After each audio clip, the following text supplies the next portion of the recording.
I'm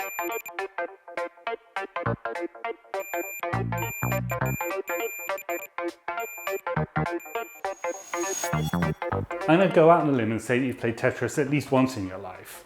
The ubiquitous puzzle game does seem to span generations and has a habit of passing from console to PC, mobile and back again.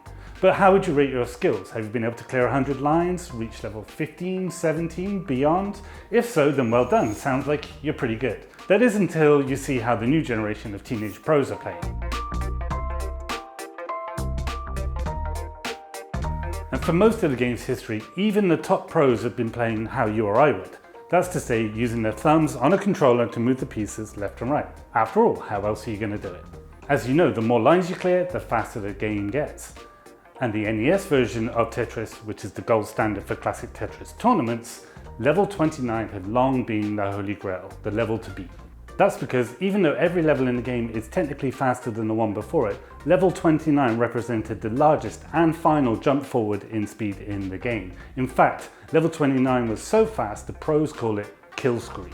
And for the longest time, that's just how it was. There were rumours that one legendary player, Thor Ackland, had managed to beat kill screen, but in a world before smartphones and streaming, there was no concrete evidence.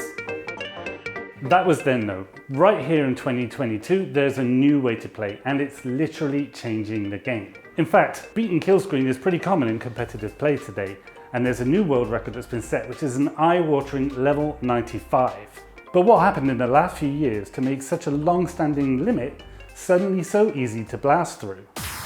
This is filthy. Just what you can do with this rolling is so potent.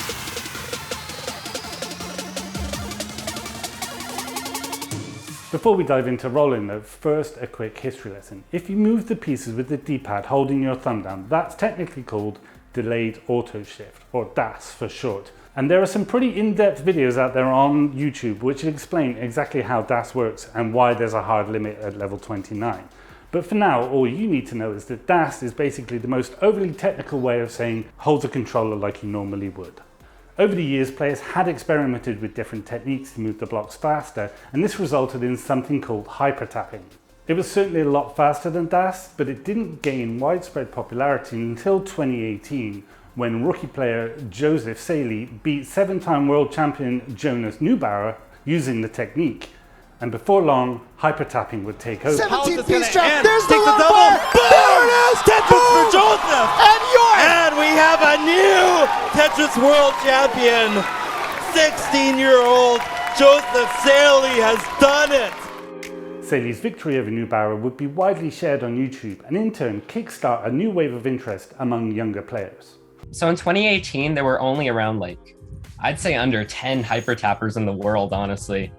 And after the Joseph video, I think 2019 was the big boom of hyper tapping. 16-year-old Christopher Cheese Martinez was one of this new wave of hyper tapping pros, but he'd actually go on to be famous for pioneering a new technique, rolling. So what is it and exactly how does it work?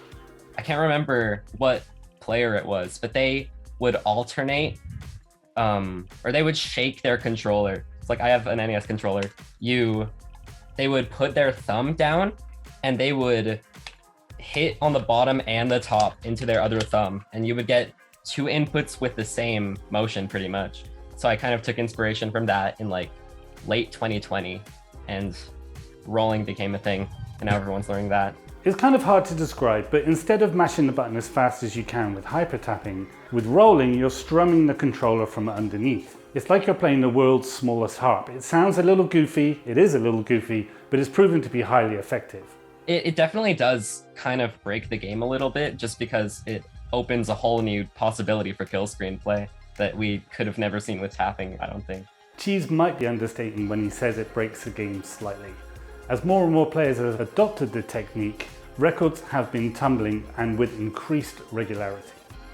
Hyper tapping allowed a lot of players to achieve the much coveted million points. And in fact, some players were able to beat that, but any score between 1 and 1.4 million probably would have been enough to put you in the top 10 players of all time. Now with rolling, players are breaking top score records by 1 million points.